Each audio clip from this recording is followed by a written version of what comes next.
Samajwadi party के राष्ट्रीय अध्यक्ष अखिलेश यादव ने ऐलान किया है कि निषाद पार्टी और जनवादी पार्टी भी अब समाजवादी पार्टी, बहुजन समाज पार्टी और रालोद गठबंधन में शामिल हो गई है। उन्होंने कहा कि वो उत्तर प्रदेश का सबसे बड़ा गठबंधन है। प्रदेश में 74 सीटें जीतने का वादा करने वालों को अब सोचना पड़ेगा कि उनका खाता कहां खुलेगा।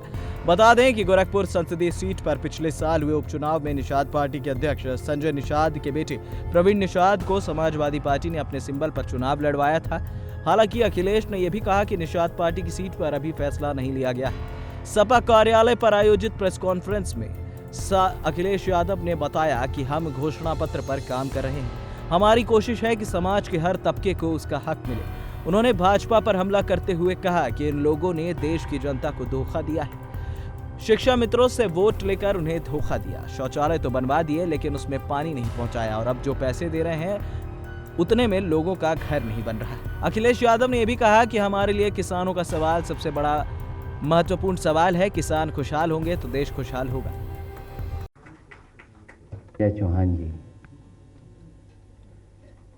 मुझे खुशी है इस बात की कि जब कभी भी हमें सहयोग की ज़रूरत पड़ी होगी चुनाव में, इन दोनों नेताओं ने, इनके संगठन ने, इनके सभी सहयोगी साथियों ने हमारी मदद की है और इस समाजवादी आंदोलन को आगे बढ़ाने में सहयोग किया है। मैं उसके लिए भी इन दोनों नेताओं को धन्यवाद देता हूं और बधाई भी देता हूं। साथ ही साथ जो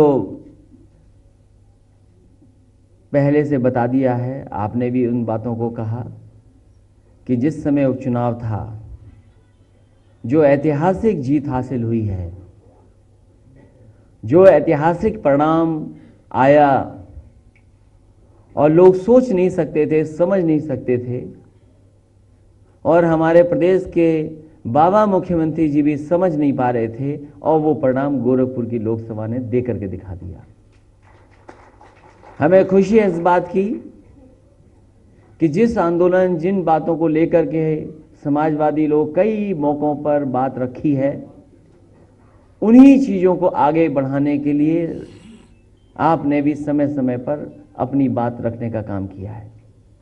मैं दोनों नेताओं को बधाई देता हूं कि महागठबंधन में, जिसमें बहुजन समाज पार्टी, समाजवादी पार्टी है, इस चुनाव में जो सबसे बड़ा चुनाव होने जा रहा है देश का, न केवल देश बल्कि दुनिया की नजर है कि आखिरकार उत्तर प्रदेश का परिणाम क्या होगा। और हमें अब आज भरोसा है, Bahujan Samaj party, Samajwadi party, RLD, Nishad party और हमारे जनवादी पार्टी के आ जाने के बाद उत्तर प्रदेश का सबसे बड़ा परिवर्तन दिखाई देगा। जो 74 की बातें करते थे, अब उन्हें सोचना पड़ेगा कि उनका खाता कहां खुलेगा। एक के अलावा मुझे नहीं लगता कोई खाता खोल पाएंगे। भारतीय जनता पार्टी के जो मुद्दे हैं, अभी तक जो सुनने में आ रहा है, उनके मुद्दे केवल विपक्ष, फिर विपक्ष, विपक्ष और चौकीदार के अलावा मैं नहीं समझता हूं कोई मुद्दे पे बात कर पा रहे हैं। और सब ताकतें लगाने के बाद भी अभी जन समर्थन नहीं जुटा पाए हैं। मैं पहले भी कहता था, आज फिर कहता हूं कि जनता इंतजार कर रही है कि कब मतदान करने का मौका मिलेगा। इस प्रदेश और देश का किसान, नौजवान, व्यापारी, अल्पसंख्यक, दलित, पिछड़े और भारी संख्या में निराशा जो फैलाई है, वो तमाम लोग इकट्ठे होकर के इस भारतीय जनता पार्टी को सबक सिखाने के लिए तैयार हैं। हमारी समाजवादी पार्टी की टीम अध्ययन कर रही है कि आखिरकार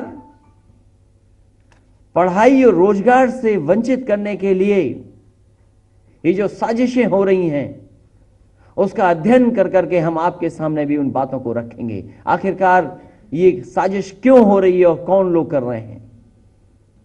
पढ़ाई ना हो पाए, रोजगार ना मिल पाए, इसका अध्ययन कर करके बहुत जल्दी आपके बीच में भी हम समाजवादी लोग बात रखेंगे। वहीं हमारी टीम इस बात का भी अध्ययन कर रही है कि बहुत बड़े पैमाने पे गरीबों की योजनाएं चल रही हैं, समय समय पे योजनाएं बनती हैं, बदलती हैं, लेकिन अभी भी गरीब खुशहाल नहीं हो पाया है।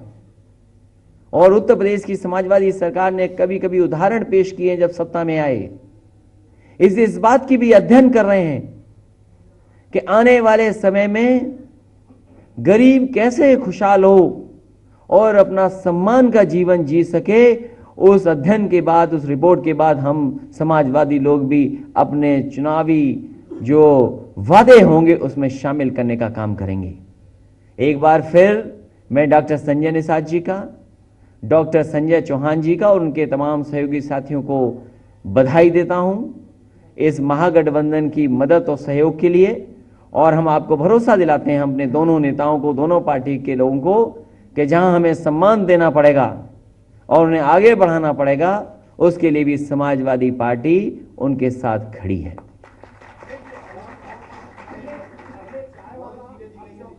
आप उसकी फिक्र न करें, ये हम लोग बहुत जल्दी तय कर लेंगे। जैसे इस चरण के चुनाव आएंगे वैसे वैसे सूची आपको मिलती रहेगी। वो बीजेपी तय कर ले।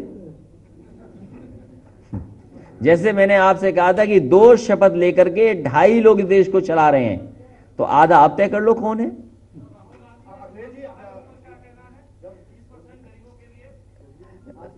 कौन पूछ रहा है? अच्छा, पीछे से आ रही है बात। इसीलिए मैंने कहा आपसे, उत्तर प्रदेश में समाजवादी सरकार ने उदाहरण पेश किया था। याद कीजिए वो समय जब बुंदेलखंड में बड़े पैमाने पे सूखा थी, उस समय पहली बार इस तरह का समाजवादी पैकेट बांटा गया जिसमें दाल थी, आटा था, आलू का इंतजाम किया गया था, घी का इंतजाम किया गया था और साथ ही साथ चावल का भी इंतजाम कर दिया गया था, दूध का 1 किलो का मिल्क पाउडर का भी इंतजाम कर दिया गया था और कड़वा तेल का भी इंतजाम कर दिया गया था। समाजवादी पेंशन भी दे दी थी और समाजवादी सरकार में जो लोहिया आवास मिलता था वो 3,05,000 का आवास मिला करता था। तो अगर इन सब चीजों को शामिल कर लें, इसीलिए मैंने कहा कि समाजवादी पार्टी ने उदाहरण पेश किया है गरीबों की मदद करने का। देश में इकलौती योजना चलाई थी समाजवादी लोगों ने, समाजवादी पेंशन, जिसमें 500 रुपया प्रति महीना महिला सदस्य को मिलती थी उस परिवार की, और उसी की नकल कर करके अभी बीजेपी ने प्रधानमंत्री जी से बंटवाया गोरखपुर में किसानों को 500-500 रुपया। ये 500-500 रुपया वो बचत कर करके लाए हैं जिसमें खाद का 5 किलो काटा था, वो बचत का पैसा दिया है, अभी कोई मदद नहीं की है। इसलिए चुनाव से पहले कभी किसी ने 15 लाख कहा था, वो 15 लाख नहीं मिले। अब जो बात आई है सामने, इसीलिए मैंने कहा कि समाजवादियों का उदाहरण था।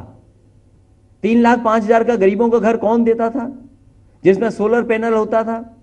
कम से कम गरीब टीवी भी देख ले, मोबाइल भी चार्ज कर ले।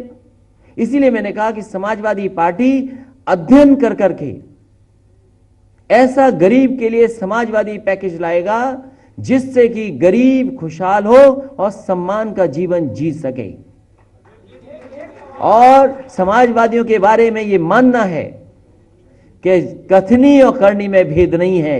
हमारे पास एग्जाम्पल है, समाजवादी पेंशन का एग्जाम्पल है, और उसमें यह भी तय किया गया था, क्योंकि हमारे बगल में डॉक्टर संजय निषाद, डॉक्टर संजय चौहान बैठे हैं, बहुजन समाज पार्टी से हमारा समझौता है, बड़ा गठबंधन है। जो समाजवादी पेंशन योजना शुरू की गई थी उसमें गरीबों को आबादी के हिसाब से योजना मिल रही थी, जिसमें अल्पसंख्यक को 20% पेंशन देने का काम भी चल रहे थे। तो अगर कोई योजना चले तो वो योजना ऐसी हो, सभी को मिले, तभी तो होगा कि सबका साथ सबका विकास। पता लगा कुछ को मिल गया, कुछ को छूट गया। इसलिए आबादी के हिसाब से भी वो योजना चलाई थी। कुछ लोग उसमें गए थे कोर्ट, सुप्रीम कोर्ट तक चले गए थे। लेकिन आपको याद होगा हाई कोर्ट में भी हम सम्मान करते हैं हाई कोर्ट का कि हाई कोर्ट ने भी हमारी सरकार की योजना को वैसा ही लागू करने के लिए सलाह दी, और सुप्रीम कोर्ट ने यहां तक कहा कि इससे सुंदर योजना गरीबों के लिए नहीं हो सकती है, और खासकर हमारी माताओं बहनों के लिए वो योजना हमने शुरू की थी। इसलिए जो हम कहेंगे समाजवादी लोग, वो लाखों में भी हो सकती है। और समाजवादी लोग तो देने का काम करते हैं, मदद करने का काम करते हैं। लैपटॉप भी एक उदाहरण है। तो जो पैकेज होगा, घर हो, बिजली हो और थोड़ा पेंशन की खुशहाली वाली हो, वो पूरा पैकेज समाजवादी लोग देंगे। अध्ययन के बाद हम आपके सामने आएंगे।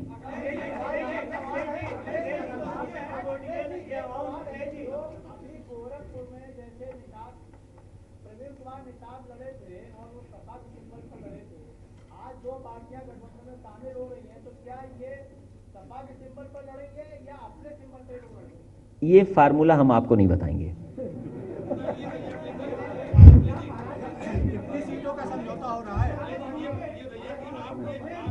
हाँ हाँ, और अगर हमें लड़ाना भी पड़ेगा तो अपने से लड़ जाएंगे, तो क्या दिक्कत है? अच्छा, तब ठीक है, तब ठीक है, तब ठीक है। नहीं, हम कोई फार्मूला बताना नहीं चाहते हैं।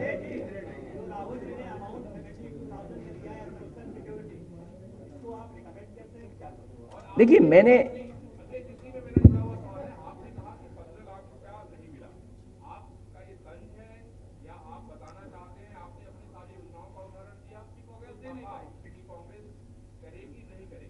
देखिए, गरीबी क्यों है और गरीब कौन है, ये तो आप सब जानते हैं। अगर देश की तुलना हम दुनिया में दूसरे देशों से करें, तो हमारे अगल बगल रहने वाले जो लोग हैं, उनके बीच में 30 साल 25 साल में कितनी खुशहाली आ गई है। अगर कुछ देशों को देखें तो वर्ल्ड वॉर 2 में पूरा का पूरा जमीन पर डाल दिए गए थे वो देश, लेकिन आज सोचो वो दुनिया में कहां खड़े हैं। तो हमारा देश भी आगे बढ़ सकता था, जो गलत नीतियों से चला। और एक गलत नीति नहीं है, बहुत सारी हैं, उसमें हम इसलिए बहस नहीं करना चाहते। मान लीजिए शिक्षामित्र योजना किसकी है? केंद्र ने शुरू की, प्रदेश के खिलाफ आंदोलन कर रहे हैं, हमने उनको सम्मान दिया शिक्षा मित्रों को, लेकिन भारतीय जनता पार्टी ने उन्हें धोखा दिया, उनसे वोट ले लिया, बाद में उन्हें धोखा दे दिया। इसलिए जो योजना बने, पक्की योजना बने, प्रदेश सरकार बनाए या केंद्र सरकार बनाए, जो योजना बनाए वो पक्की योजना बने। अब सवाल आ गया चौकीदार का। हमारे चौकीदारों का अगर किसी ने सम्मान बढ़ाया है, आप आंकड़े देखिए। आपको कहीं जाना है? फिर बैठिए आप। नहीं, इनकी बात पूरी खत्म कर देना, ये बात समझते नहीं है, ये समझना नहीं चाहते। अरे सुनिए ना, उसी पे आ रहा हूं। मैंने आपसे कहा कि समाजवादी पार्टी अध्ययन करेगी। पहले बात उनकी खत्म हो जाए, नहीं बेचैन है वो। तो चौकीदार का सबसे ज्यादा सम्मान अगर किसी ने किया तो नेताजी ने किया, और उसके बाद समाजवादी लोगों ने उनका सम्मान किया। बेचारे चौकीदार यहां आते हैं, आंदोलन करते हैं, उनको लाठी किसने मारी, अपमानित किसने किया? चौकीदारों के अपमानित अगर किसी ने सबसे ज्यादा किया तो भारतीय जनता पार्टी ने किया। और जहां तक सवाल सोशल सिक्योरिटी का है, मैं आपसे कह रहा हूं कि समाजवादी पेंशन से बेहतर कोई स्कीम नहीं हो सकती थी, यह सरकार ने रोक ली। हम ये कहते हैं कि जब मदद ही होनी है तो हमारे गरीब की मदद हो और उसका सम्मान भी हो। अब ऐसा घर देते हैं 1,20,000 में, वो घर ही नहीं बन पा रहा है। शौचालय ऐसा दे दिया, पहले कांग्रेस ने दिया, फिर बीजेपी ने दिया। मैं समझता हूं हमारा साथी जो बैठे हैं वो जानते होंगे, जो कांग्रेस के शौचालय थे वो 1 गड्ढे वाले शौचालय थे, बीजेपी ने बदल दिया वो शौचालय, वो 2 गड्ढे वाला शौचालय बना दिया। ना कांग्रेस ने पानी दिया, ना भारतीय जनता पार्टी ने शौचालय में पानी दिया। और बिना पानी के शौचालय जाओ कैसे? ये हमारे पत्रकार साथी वहां बैठे हैं, बताएं हमें ये। इसलिए हमारी बात सुनिए कि जब समाजवादी आवास दिया, लोहिया आवास 3,05,000 का दिया, और अभी खजांची आप भूल गए होंगे, बीजेपी वाले भूल गए, वैसे आप भी भूल गए। वैसे तो लोगों की जान गई नोटबंदी में, लेकिन एक बच्चे ने जन्म लिया, बैंक में उसका नाम रखा गया खजांची, और वो एक उदाहरण है कि गरीब को घर कैसा हो सकता है। और समाजवादी लोगों ने और मैंने उसको 48 घंटे में बना करके दिखाया। वो 2 कमरे का घर है, सीढ़ियां हैं उसके अंदर, छत पे पानी की टंकी है, सोलर पंप है और उस पर सोलर पैनल है जिससे एलईडी बल्ब और पंखे चल सकते हैं। हम गरीब को ऐसा घर और समाजवादी पेंशन और उसकी पढ़ाई और रोजगार का इंतजाम करेंगे। SPN9 न्यूज रूम की रिपोर्ट।